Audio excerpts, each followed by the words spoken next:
There comes a moment in every chosen one's life when the suffering becomes so intense, so unexplainable, that you begin to wonder, why me? Why was I born into this level of pain? Why do I constantly feel misunderstood, set apart, or burdened by things others seem to ignore? The truth is, it's not a punishment, it's a confirmation. You are not like the others. You were never meant to blend in. You carry a spiritual signature that heaven itself recognizes, and because of that, your soul has been entrusted with trials far greater than most could ever bear. These are not ordinary difficulties. They are divine tests designed to unlock a greater version of you. If your spirit is stirred right now, if something inside of you just knows this message was meant for you, then do this. Type 777 in the comments as a sign that you're not running anymore. You're ready to embrace who you are and why you've been chosen. It's not just a number, it's a declaration that you know your calling is real. To everyone who has supported this channel through super thanks, I want you to know your kindness does more than you think. You are not just giving, you are planting seeds in a divine mission. Whether you give or not, your presence, your attention, and your prayers are deeply appreciated. Truly, thank you. And now I ask you this. What if everything you've ever faced, the betrayal, the loneliness, the sudden losses, the mental battles no one sees, were all part of a sacred initiation? What if you've already passed the first test and didn't even realize it? Because there are 3 spiritual tests that only God's chosen ones, people like you, can survive. They're not physical, but they will shake the very foundation of your identity, your relationships, and even your sense of reality. Are you ready to find out what these tests are and why surviving them means you've already stepped into your divine assignment? Let's reveal what only the chosen can truly endure. God's chosen ones, the 3 hardest spiritual tests. Only the chosen, like you, can endure. The first test that only the truly chosen like you can endure is not a battle of flesh and blood. It's a sacred confrontation with the self. Unlike physical trials that demand strength or endurance, this one calls for something much deeper. The courage to face the truth that lies beneath everything you've ever believed about who you are.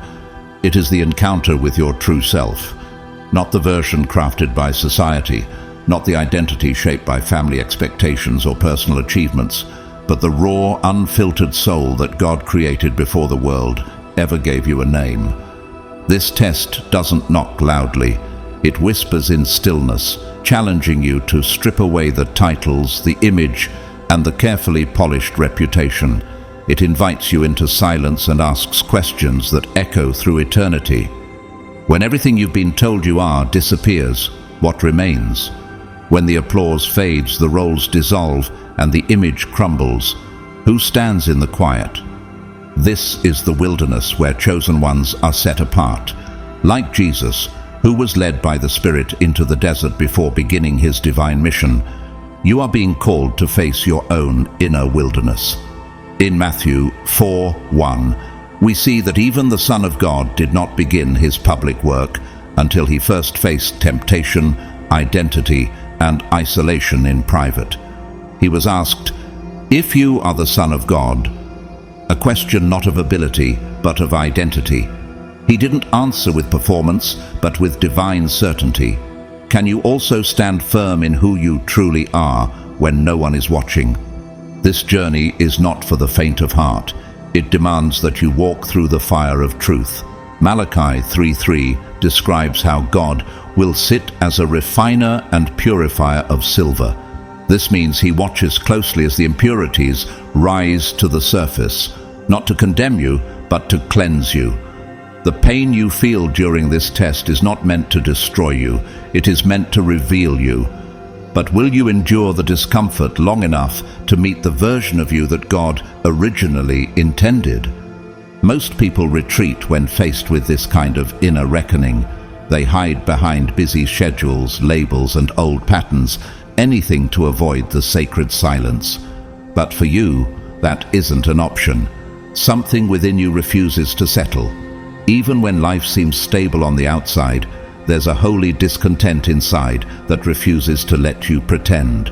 Have you noticed that restlessness, that pull you can't explain? It's not anxiety, it's awakening.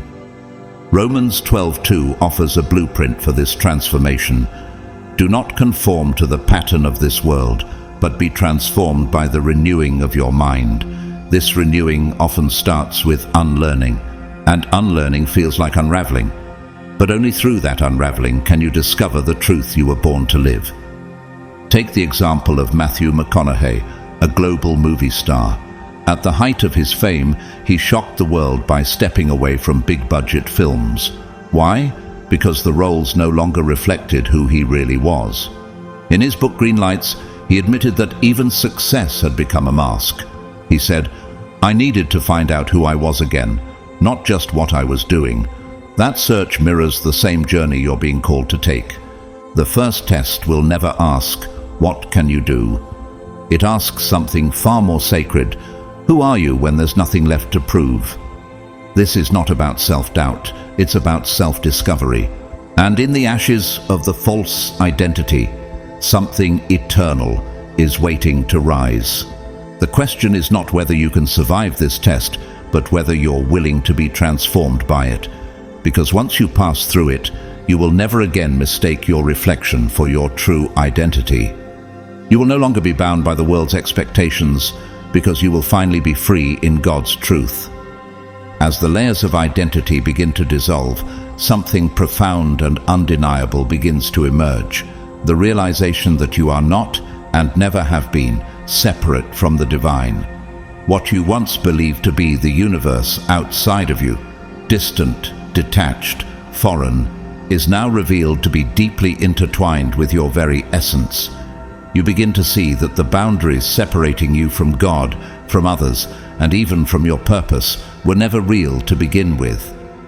They were imagined products of fear, ego, and survival. But this realization doesn't come without resistance. The ego doesn't let go quietly. It clings, it panics, it whispers lies of self-preservation. Your mind, trained to find safety and definition, desperately seeks something, anything to hold on to. It craves a label, a role, a familiar thought pattern that says, "This is who I am." Have you felt this inner chaos, the tug-of-war between who you are becoming and who you once thought you were? This stage of the journey is what Jesus hinted at in John 12:24, when he said, "Unless a grain of wheat falls to the ground and dies, it remains alone. But if it dies, it produces much grain." The dying of identity is not a loss, it is the beginning of true spiritual fruitfulness. But only those willing to let the false self die can experience the birth of something eternal. Breaking through this barrier of ego is not for the faint of heart. It's why so many stop here. The moment your mind begins to loosen its grip, fear often intensifies.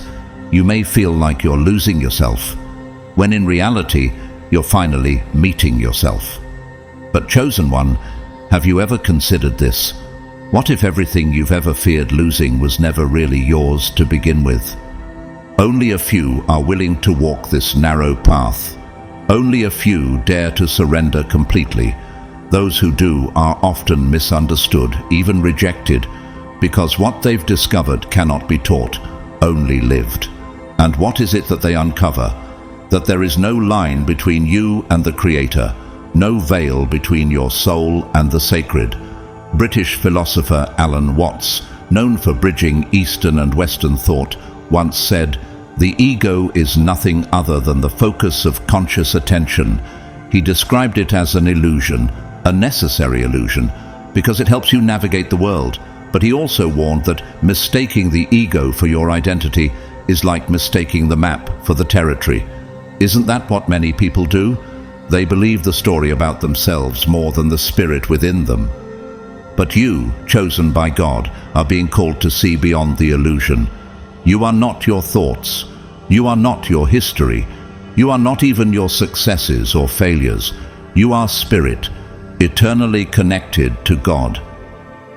1 Corinthians 6:17 affirms this truth clearly. But whoever is united with the Lord is one with him in spirit. The moment this truth settles into your bones, everything changes. Your prayers deepen, not because you're asking for more, but because you realize you already have everything. Your perspective shifts, because you no longer see yourself as lacking or broken. You see yourself as aligned. Have you ever felt that quiet moment when, even in chaos, you sensed peace that made no sense? That's the presence of God awakening in you, not outside, but within. That's the clarity the world can't explain, but your spirit instantly recognizes. This is not the end of your transformation. It is only the beginning. Once the illusion of separation shatters, you can no longer live as you once did. You walk differently, speak differently, think differently. Not because you're trying, but because your very being has changed. When this realization finally dawns, the truth that you are not separate from the divine, that the ego was never the master but merely a tool, something extraordinary happens. A deep and sacred silence descends upon your soul. It is not the silence of emptiness, but of profound fullness.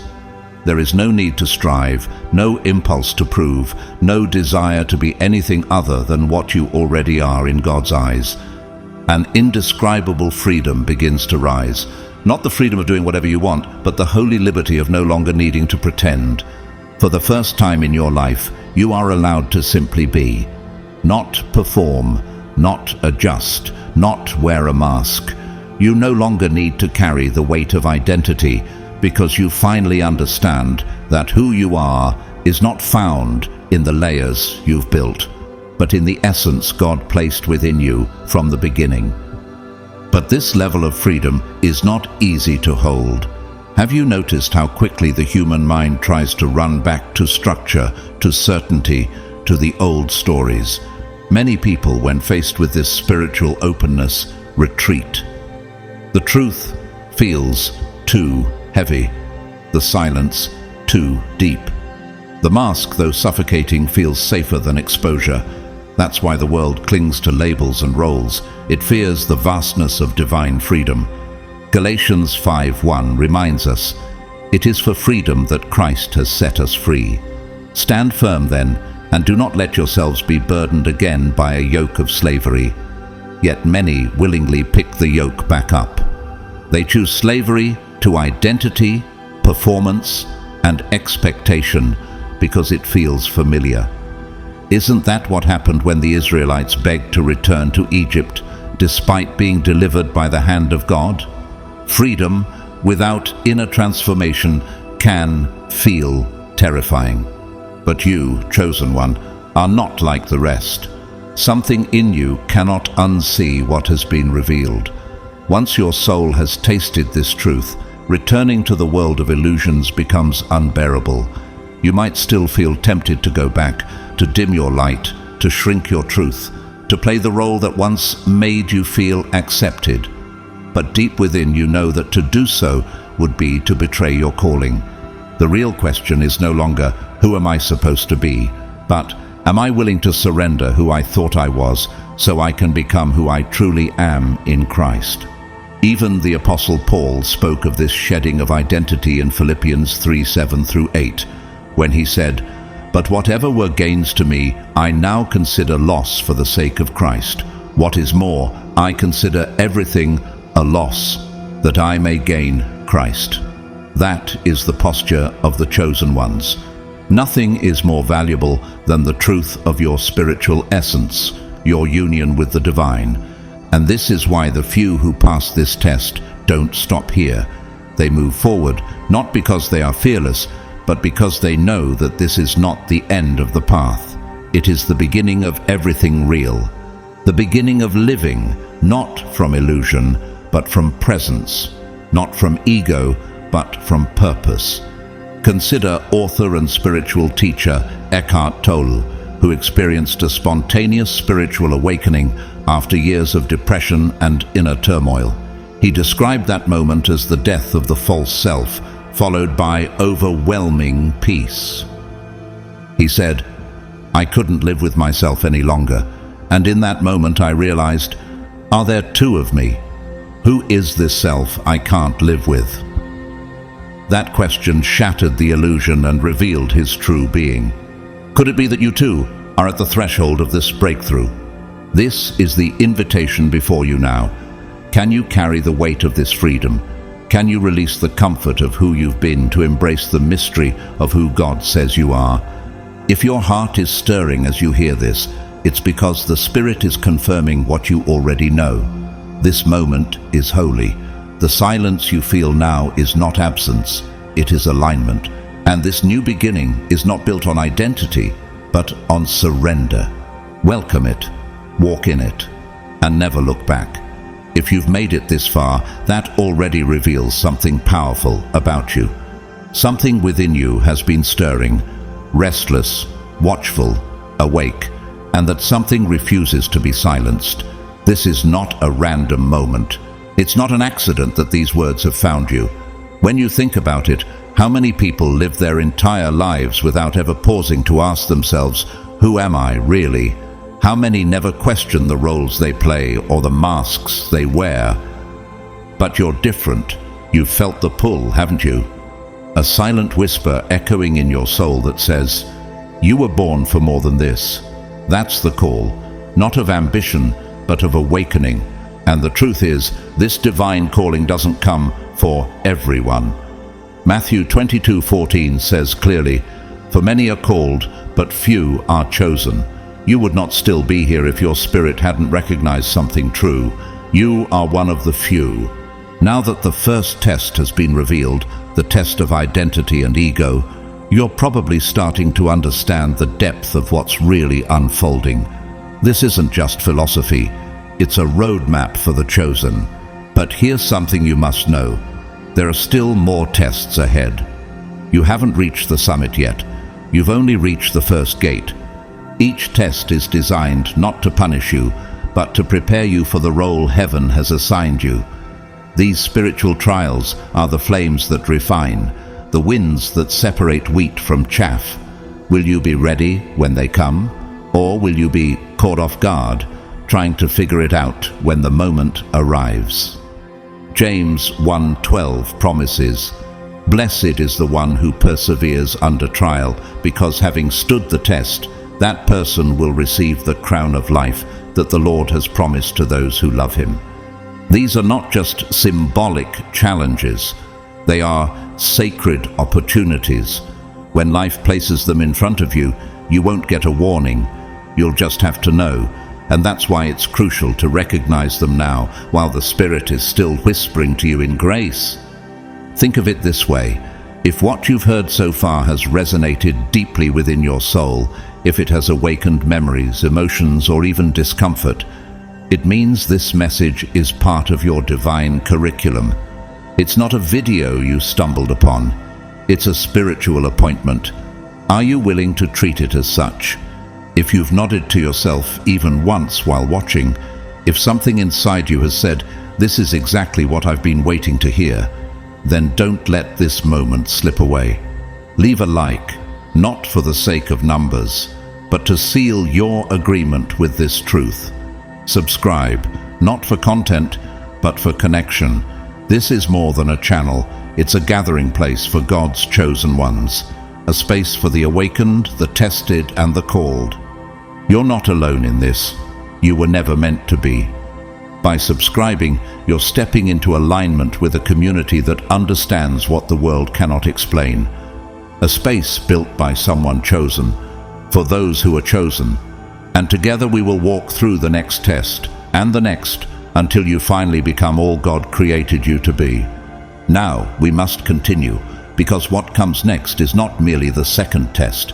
It is a test you may already be walking through without even realizing its spiritual significance. This one strikes deeper than most are prepared for, the trial of solitude. For those chosen by God, solitude is not a one-time experience. It is a recurring invitation. Unlike the first test that shatters the false self, this one strips away your surroundings. It doesn't come once and leave. It returns every time. You're on the edge of elevation. every time heaven is preparing to move you into a higher spiritual dimension. That is what makes it so difficult. Just when you think you've made progress, life empties itself around you again. Have you noticed that pattern? The silence becomes louder than any noise you've ever heard. The stillness feels unbearable at first, like a weight pressing against your soul. You begin to question everything. Why has everyone disappeared? Why does it feel like no one understands me anymore?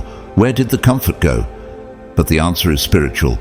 God is isolating you to reveal something only silence can teach. In Lamentations 3:28, it is written, "Let him sit alone in silence, for the Lord has laid it on him." This is not a punishment, it is a calling. The world teaches people to avoid stillness at all costs. Be productive, be social, be distracted. But the chosen ones are set apart from this rhythm. At some point in your life, God begins to remove the crowd. He silences the opinions, dismantles the routines, and removes the support systems you once leaned on, not because he wants to see you suffer, but because he wants you to finally hear his voice without interruption. This solitude isn't just physical isolation, it's spiritual distance from the familiar. It's the moment when the texts stop coming, the doors stop opening, and the very people who once said they'd never leave become ghosts. It can feel like abandonment, but in truth, it's alignment. Have you ever wondered why Jesus withdrew to lonely places, even at the height of his ministry? Luke 5:16 tells us plainly, "But Jesus often withdrew to lonely places and prayed." Why would the Son of God choose solitude? Because there are certain revelations that can only come in silence. The chosen ones are not called to be constantly surrounded. You are not built for noise, you are built for depth. And to go deep, God must quiet the surface. This is why, at key turning points in your journey, everything seems to fall away. It's not a curse, it's preparation. And yet, many fight it. They chase distractions, call old friends, scroll endlessly, or throw themselves into work, not because they're busy, but because they're avoiding the silence. But have you ever felt that subtle conviction, that quiet knowing that says, you're not supposed to be around them right now? That's the Holy Spirit inviting you into sacred solitude. The renowned author and Holocaust survivor Viktor Frankl once wrote, "When we are no longer able to change a situation, we are challenged to change ourselves." He discovered this truth in one of the loneliest and darkest environments imaginable. Yet even there, purpose found him. The same is true for you. Could it be that your loneliness isn't meant to break you, but to awaken you? Isaiah 30:15 offers the hidden key. In quietness and trust is your strength. Your power doesn't come from being surrounded, it comes from being still.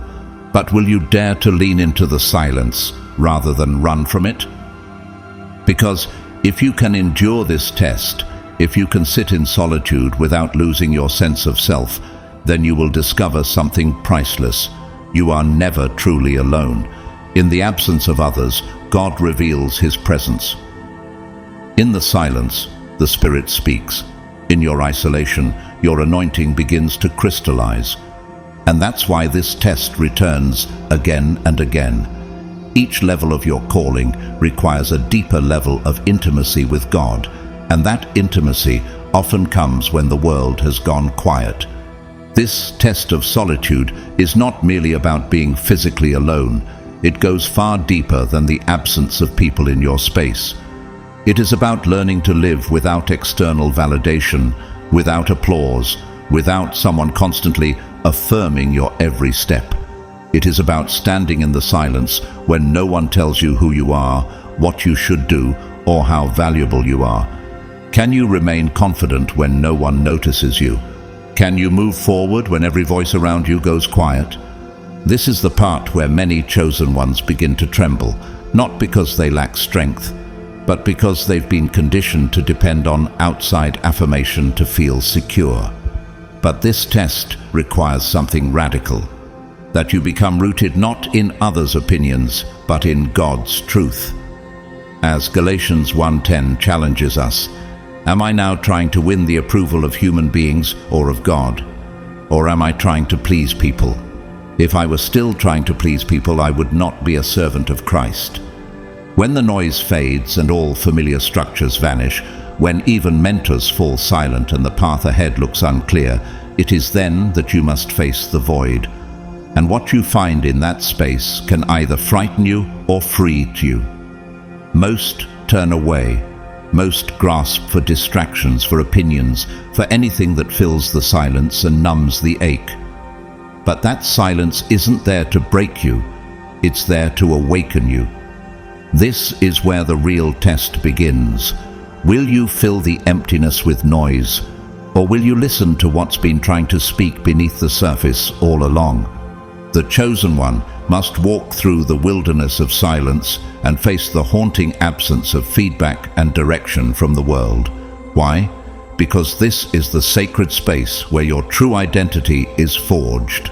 Just like Elijah in 1 Kings 19, who fled into the wilderness and cried out to God in despair. He expected God's voice in the wind, the earthquake, and the fire, but it came instead in a gentle whisper. And in that moment, Elijah remembered who he was, not because someone reminded him, but because the Spirit revealed it directly. That's what solitude offers you, not emptiness, but clarity. In the void, you stop chasing validation and start uncovering the voice of God that has been within you from the beginning. But will you be still long enough to hear it? Those who cannot endure this stage often panic. They run toward any relationship, any task, any noise to escape what solitude tries to expose. They would rather be busy than be honest. But you, chosen one, are being shaped for something greater. You must be emptied before you can be truly filled. Psalm 46:10 speaks directly to this moment. Be still and know that I am God. That stillness is not passive, it is powerful, because in that stillness your inner compass recalibrates. Your spirit aligns with divine truth. And suddenly you realize you no longer need to search outside for direction. The guidance has been within you all along, waiting for the silence to unlock it. This solitude is not a punishment. It is a divine portal, a holy doorway to revelation, alignment, and deep spiritual authority. It strips away every false dependency so that when you rise again, you rise anchored in something eternal. You no longer walk needing to be told who you are. You walk knowing it, and that knowing is unshakable. You've probably heard the word intuition countless times, but for those who are chosen by God, it's not just a concept, it's a language. It's the divine whisper that doesn't come through loud voices or crowded rooms, but through sacred stillness. That's why solitude isn't just a preference, it's a necessity. The chosen ones are not antisocial. They are not withdrawn by nature. They withdraw with purpose, because deep down they know they need silence in order to hear the voice of the All, the voice of God that speaks in gentle echoes from within. Have you ever wondered what truly begins to unfold when you stop chasing distractions? When you no longer crave the opinions or approval of others to feel seen, that's when something extraordinary happens. The fog begins to lift. Your mind starts to expand, not outward, toward noise, but inward, toward truth. And in that deepening silence, perception sharpens. You begin to notice things you used to overlook. You catch the meaning behind seemingly random events. Patterns reveal themselves. Doors you once missed become visible. John 10:27 reminds you of this sacred connection. My sheep hear my voice, and I know them, and they follow me. But to hear the shepherd's voice, the world must first be quieted. That is what solitude gives you, not loneliness, but clarity. It's in this quiet, this divine hush, that the most profound realization occurs. You were never truly alone. Yes, the crowd left. Yes, the phone went silent. Yes, the support system collapsed. But through it all, someone remained. God was always there, not shouting from a distance, but speaking from within. You didn't hear him before, not because he was absent, but because the noise was too loud. Now that you've learned to embrace the silence, you begin to understand that intuition isn't guesswork. It's spirit-led knowing. 1 Corinthians 2:10-12 speaks to this directly.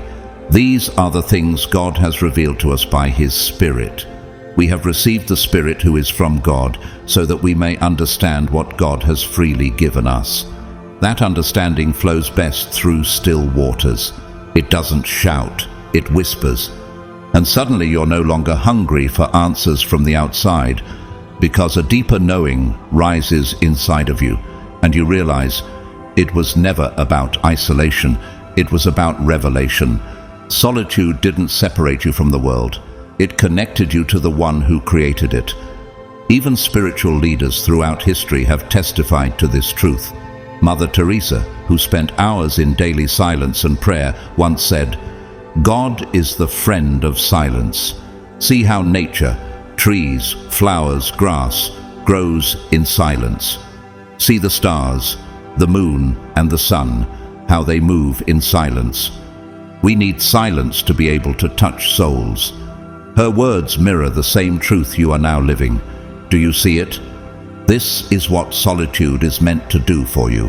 Not isolate you, but introduce you to the version of yourself that is in constant communion with the divine. It reveals that you were never abandoned. You were being aligned. You are not just hearing voices in the quiet. You are being trained to recognize God's movement in all things. And that, chosen one, is the beginning of true spiritual power. Now you arrive at the third spiritual test, the one many never recognize until it's already begun, the test of letting go. Of all the spiritual trials chosen ones must face, few are as subtle, as deceptive, and as emotionally piercing as this one. Unlike the dramatic battles of identity or the aching silence of solitude, this test seeps into your life quietly. It doesn't always arrive with thunder. It often whispers. It shows up in daily choices, quiet transitions, or sudden goodbyes. And then, just when you think you've settled into a rhythm, it strikes. Not to punish you, but to unroot everything you once clung to for comfort. This test is not simply about loss, it's about surrender. And there is a profound difference between losing something and choosing to release it. As one of God's chosen, you will be called to let go of people you once believed you couldn't live without, beliefs that once defined your worldview, identities that gave you a sense of importance, and plans you were sure would carry your future. At first it may feel like everything stable is being stripped away, but the truth is, only what is temporary can be removed. What is eternal will remain. Ecclesiastes 3:6 speaks directly to this moment. A time to search and a time to give up, a time to keep and a time to throw away. But how do you know when to release? And more importantly, how do you release something that once felt like part of your soul? That's where the true test lies. When something slips from your grasp, be it a relationship, an opportunity, a belief system, you are faced with two choices: to resist or to accept. But acceptance does not mean apathy.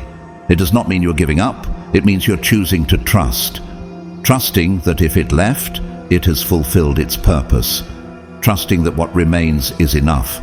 Trusting that the hands of the Creator are more capable than your own. But resistance is seductive.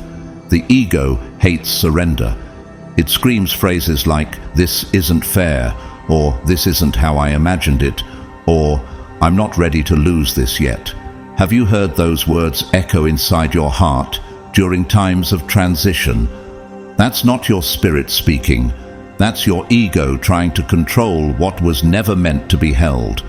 When you resist what God is removing, you create unnecessary suffering. You vibrate at the frequency of "I know better than divine order," and that frequency cannot hold peace. It cannot attract joy. It cannot contain what's next. Proverbs 3:5-6 urges you, trust in the Lord with all your heart, and lean not on your own understanding, and he will make your paths straight. Letting go is not weakness. It's strength disguised as surrender. It's choosing to open your hand even when everything in you wants to clench your fist. And in that sacred release, something holy happens. Your spirit begins to ascend. You are no longer bound by the ego's demands. You are free. Spiritual teacher Anthony DeMello once said, "Don't ask the world to change, you change first." And often, that change begins with letting go of your need to control how things unfold. Have you considered that what you lost may not have been taken from you, but may have been removed for you? Could it be that the delay, the disappointment, even the heartbreak, was divine redirection in disguise? Chosen one, this is what sets you apart. You are learning to release not with bitterness, but with blessing. You are choosing to say, "I don't understand it yet, but I trust that God does." That's why you are rising, even as others collapse under the weight of what they tried to hold on to. Your surrender is your strength. And so, the test of letting go is not about what you lose, it's about what you gain through trust. When you pass this test, you are no longer defined by what you have, who you're with, or where you're going. You are defined by who you are becoming, rooted not in ego, but in eternity. Those who fail this test are the ones who hold on too tightly. They cling to what is fading. They grasp at what is changing. They fight to control what was never meant to be theirs forever. And in doing so, they create their own suffering. Have you ever tried to hold together something that God was trying to separate? Have you ever resisted a closed door so fiercely that it drained the very joy from your spirit? Letting go feels unnatural to the ego. It interprets release as defeat. It whispers, if you let go, you lose. If you surrender, you'll be left behind. But that's a lie born from fear. The truth is this: letting go is not an act of weakness. It is an act of power. It requires greater strength to open your hands than to close them. Even nature teaches this wisdom. The ancient sages observed how water, the softest of all things, can shape even the hardest stone, not by force, but by surrendering to the flow. It bends, adapts, yields, but it never breaks. In the same way, life is always moving. When you try to force your own direction against divine timing, you become rigid, and what is rigid breaks. But what flows, grows. Scripture echoes this truth more powerfully. Isaiah 55:9 says, "As the heavens are higher than the earth, so are my ways higher than your ways, and my thoughts than your thoughts." Trusting God's higher ways means accepting that some things must be released, even when your heart doesn't understand why. Letting go is not losing. It is liberation. It is the moment when your soul is no longer chained to outcomes or expectations. It is when you stop defining success by what stayed and begin defining faith by what you allowed to leave. Have you ever thought that your greatest breakthrough might be waiting on the other side of the very thing you're afraid to release? The chosen ones understand this. That's why you are being called into this higher frequency of surrender. Not because you're weak, but because you're strong enough to live without guarantees, strong enough to believe that even if you don't see what's next, God does. Philippians 3:13 reveals the spiritual strategy: forgetting what is behind and straining toward what is ahead. That forward movement requires release. Letting go isn't giving up, it's making room. Making room for new wisdom, new connections, new alignment, and deeper intimacy with the Creator. And the moment you choose to trust the flow rather than fight it, you step into the sacred rhythm of grace. This is why the chosen ones don't collapse when things fall apart.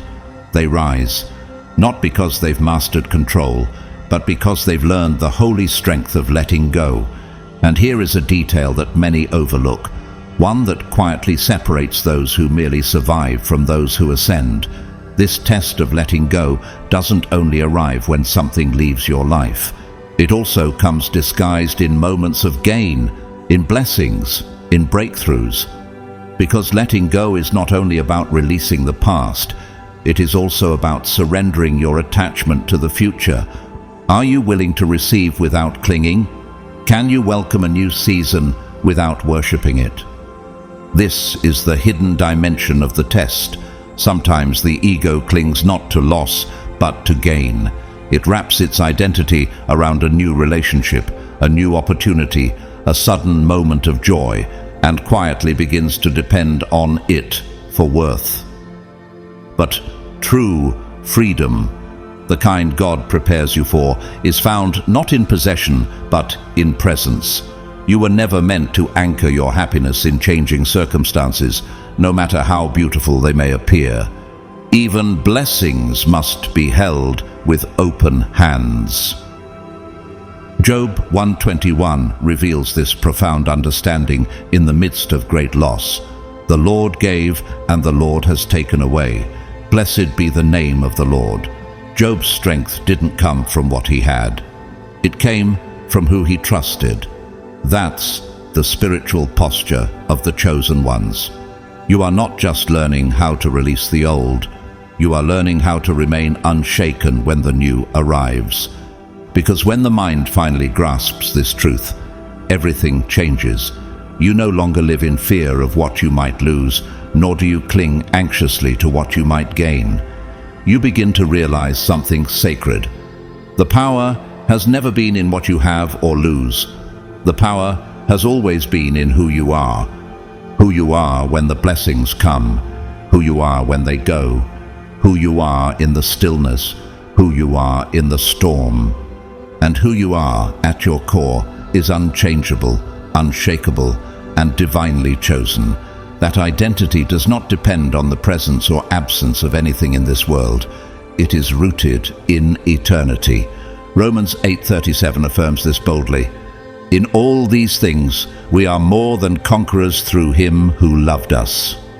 So, chosen one, whether something is entering your life or exiting it, remember this. You are not here to chase or control. You are here to carry divine presence through every season, holding nothing too tightly, and walking in a freedom the world cannot understand. That is the final layer of this test, letting go, even of attachment to joy. Because when you no longer need anything to define you, you finally return to the one thing that always has, God within you. When the chosen one finally embraces this test, not just in mind but in spirit, something sacred begins to unfold. You begin to trust the divine flow. You no longer grip the past nor chase the future. You release the fear of loss, the illusion of control, the exhausting need to orchestrate outcomes. And in that surrender, you discover what religion alone cannot teach, what striving can never earn, peace that surpasses understanding. It's not that the circumstances have changed, it's that you have changed. The tension in your soul begins to dissolve. The weight you carried in silence, the burden of trying to hold everything together, is lifted. And in its place, a profound lightness arrives. Not the kind the world offers, but the kind that can only come from walking through fire and emerging refined. Fear is quietly replaced by trust, not blind trust, but anchored trust. A holy confidence in the unseen hand of God, guiding all things for your good. Isaiah 26:3 confirms this gift. You will keep in perfect peace those whose minds are steadfast because they trust in you. That steadfastness doesn't come from external security. It comes from divine surrender. This is when life for the first time begins to flow, not with resistance but with rhythm, not with grasping but with grace. Joy no longer depends on outcomes because you've become one with the source of joy itself. And the love that now radiates from you is not ordinary. It's not transactional. It is pure, boundless, and overflowing. It is the kind of love that can only be tasted by those who have lost everything false and found something eternal.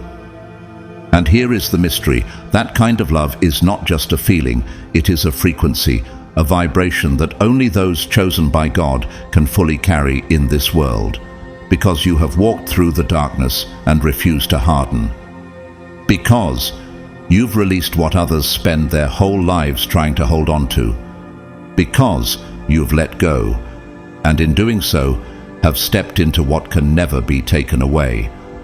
This is the fruit of the third and final test, a life that flows, not from control, but from communion, a heart that trusts, not because it understands everything, but because it knows it's held, and a soul that shines, not because it was never broken, but because it was broken and then made whole by divine design. Now you carry something most people never will, the revelation of the 3 sacred tests that only God's chosen ones are destined to face. But knowing them is not enough. Awareness must become recognition, because these trials won't announce themselves with flashing signs. They will arrive quietly, sometimes disguised as an internal storm, an unexpected loss, or an eerie calm that surrounds your life like a fog. Will you recognize them when they come? These tests are woven into your journey by divine design. They don't come to punish you, they come to reveal you. And while others may be caught off guard, spiraling in confusion, you will already know what is happening.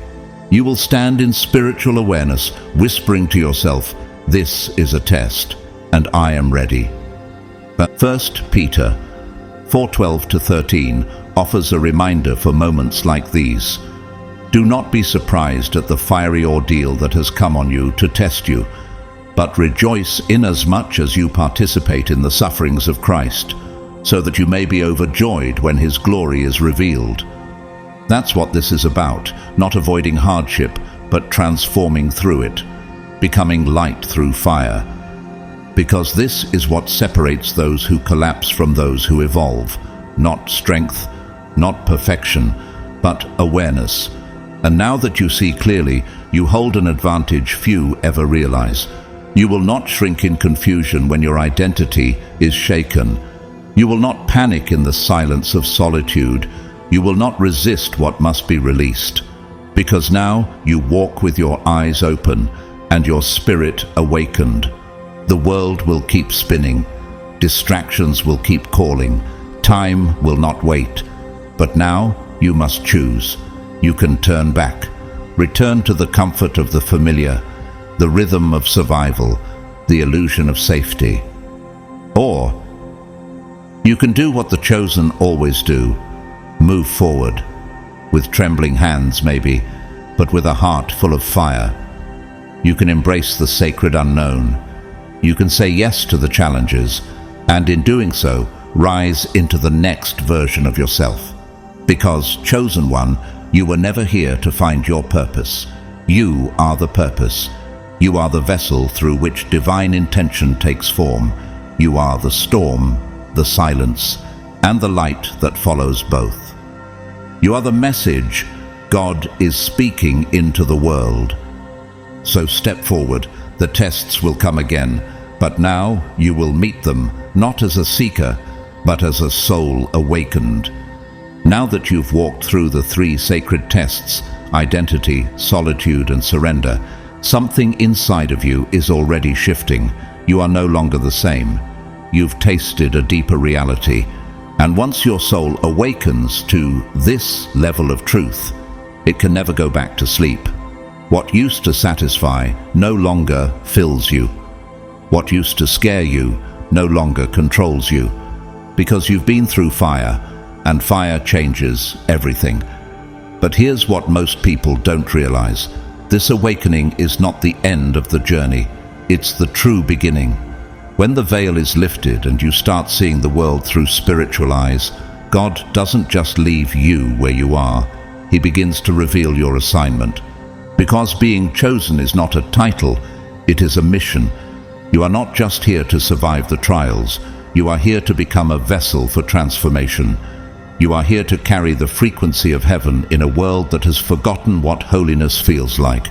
And every test you've passed, every dark night you've endured, every tear you've cried, It was all preparation, not just for you, but for those who are still lost, still wandering, still asleep.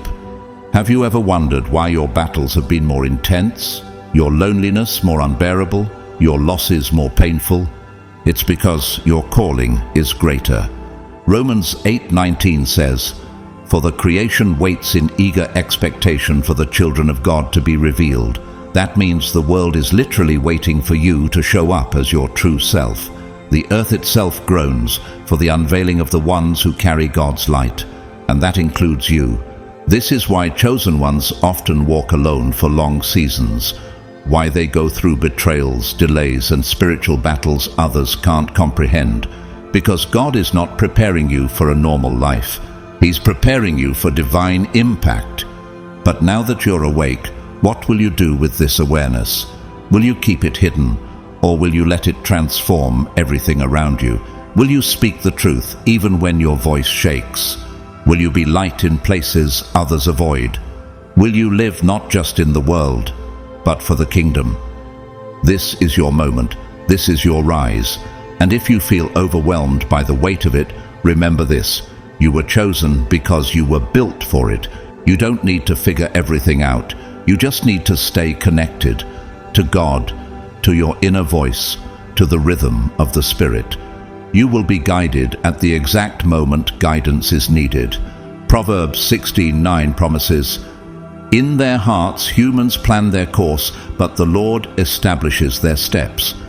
Your steps are already ordained. Your light is already ignited. Now you must walk, step by step, into the fullness of who you are. Because you are no longer just becoming, you are now embodying. Once the chosen one has passed the tests of identity, solitude, and surrender, something begins to awaken that cannot be reversed. A spiritual power, long buried beneath layers of pain and programming, now starts to rise. This is what many call the activation phase, when your divine gifts begin to unlock, when your presence begins to shift atmospheres, and when the spiritual realm starts responding to you differently. You may notice it subtly at first. People react to you more strongly, some drawn to your light, others disturbed by it. Conversations deepen, your words begin to carry unexpected weight. Thoughts come to you that feel wiser than your education. Emotions no longer control you the way they used to. You begin to see patterns, receive dreams, discern motives. This is not imagination, it is alignment. John 14:26 confirms this activation. The Holy Spirit will teach you all things and will remind you of everything I have said to you. You are not just waking up, you are being equipped. But here's a sacred truth most overlook. Your awakening is not just for you. The moment your gifts activate, your mission expands. You become a divine mirror, reflecting truth into the lives of others, triggering healing, growth, or even resistance. Why? Because your presence confronts what is unhealed in the world. Just by being who you are, you stir things in people they've buried. Have you ever noticed that? That you didn't even do anything, and yet some people became uncomfortable around you.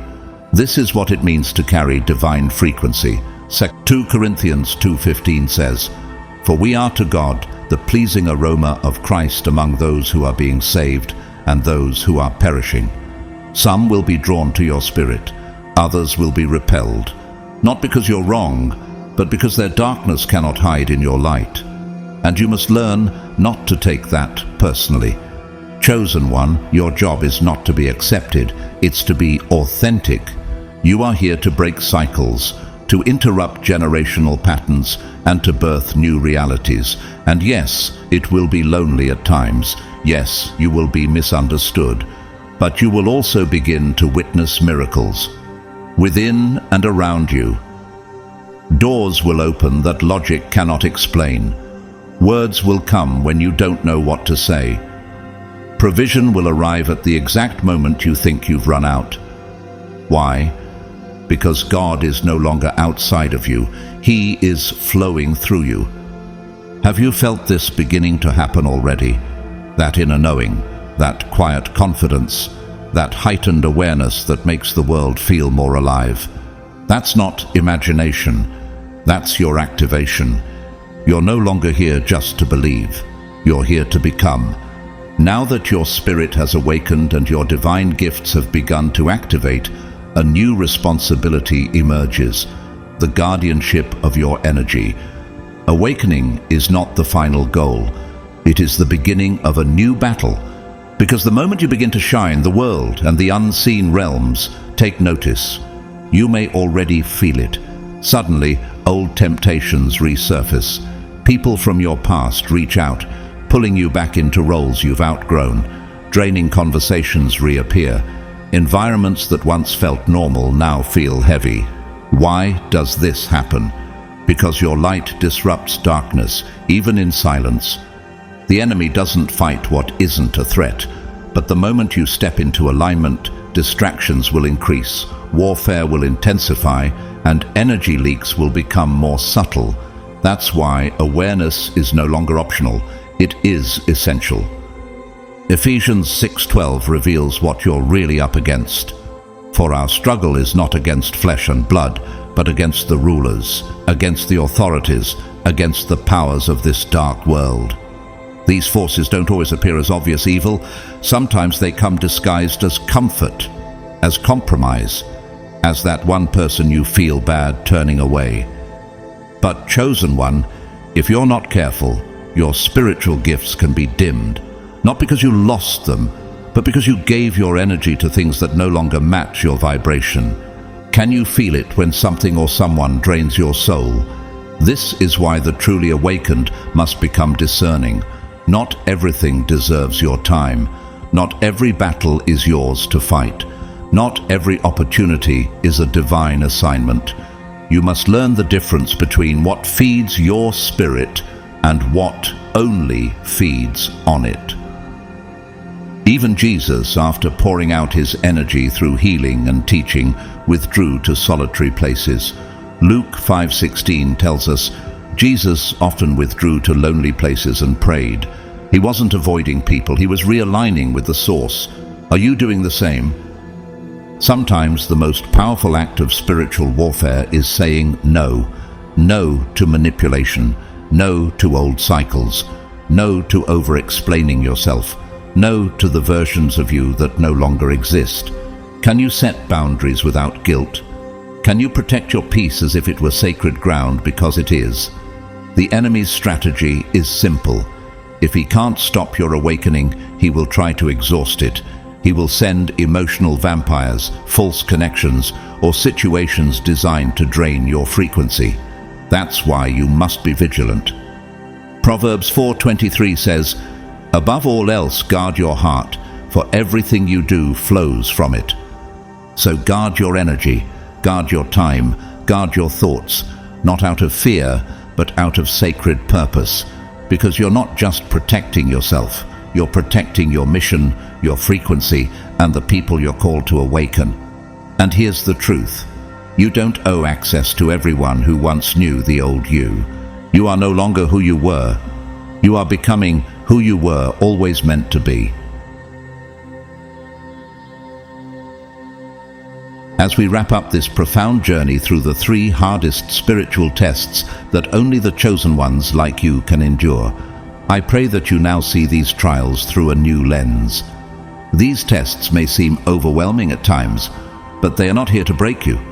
They are designed to refine and strengthen you, preparing you for the divine purpose that has been set before you. Remember, you were chosen because God sees something within you that the world may not yet recognize. Each challenge you face is an opportunity for growth, an invitation to step into your true power, and a confirmation that you're walking the path God has ordained for you. Do not be discouraged by the weight of these trials. They are the proving grounds for the greatness that lies within you. If this message has touched your heart, I humbly invite you to support this ministry through a donation via Super Thanks. Your generosity allows us to continue sharing these life-changing messages and spreading hope to many who are walking similar paths.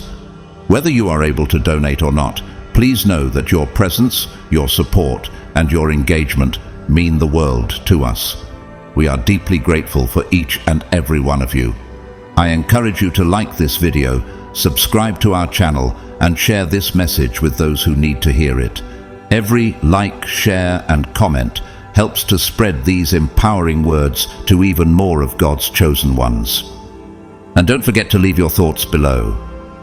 We love hearing how God is moving in your life. May God's peace and abundant blessings overflow in your life. May He continue to strengthen you, guide you, and fill your heart with unwavering faith. You are not alone in this journey. He walks with you, and you're exactly where you need to be. Keep shining, keep enduring, and keep trusting in His perfect plan. God bless you, chosen one, now and always.